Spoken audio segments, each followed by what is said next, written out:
Kaso laban sa Kuwaiti suspect sa pagpatay sa OFW na si Daphne Nakalaban, umuusad na ayon sa Department of Migrant Workers. Sa bakuran ng suspect natagpo ang naagnas na ang labi ni Nakalaban na posibleng itinago ng 2 buwan.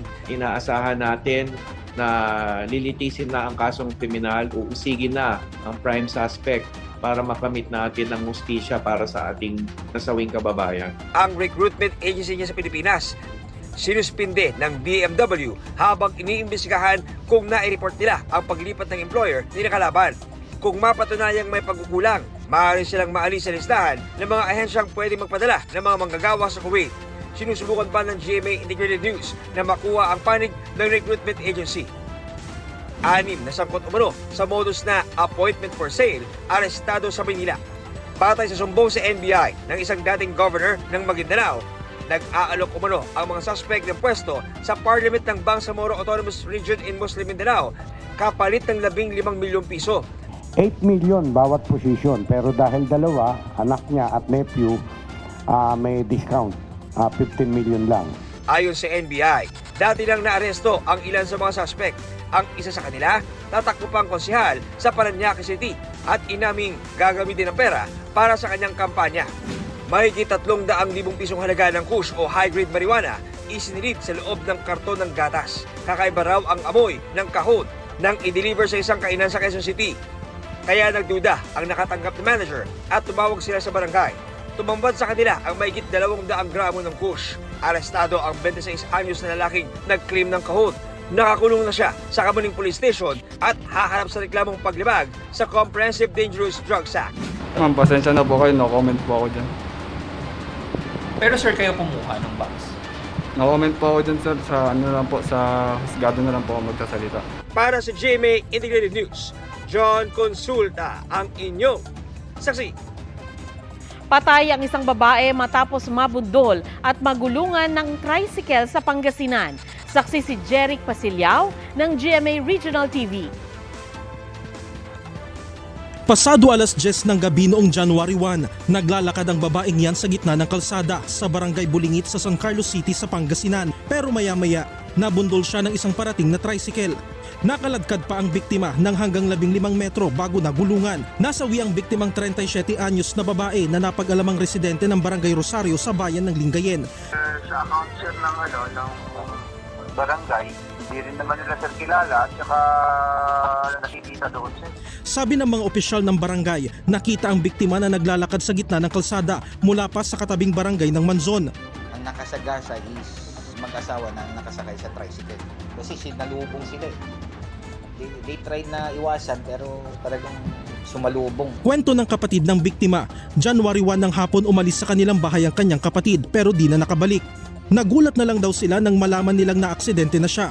Napakasikot po kasi birthday ko yung nangyari, namatay yung kapatid ko January 1. Sabi ng pulisya, nahuli pero pinakawalan din kalaunan ang nasagasaang tricycle driver dahil walang nagsampa ng reklamo laban sa kanya.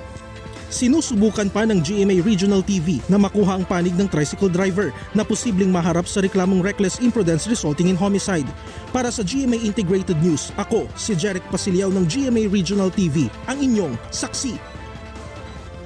Gumugulong na po ang investigasyon kaugnay ng mga nagpanggap na Pilipino gamit ang mga pekeng birth certificate.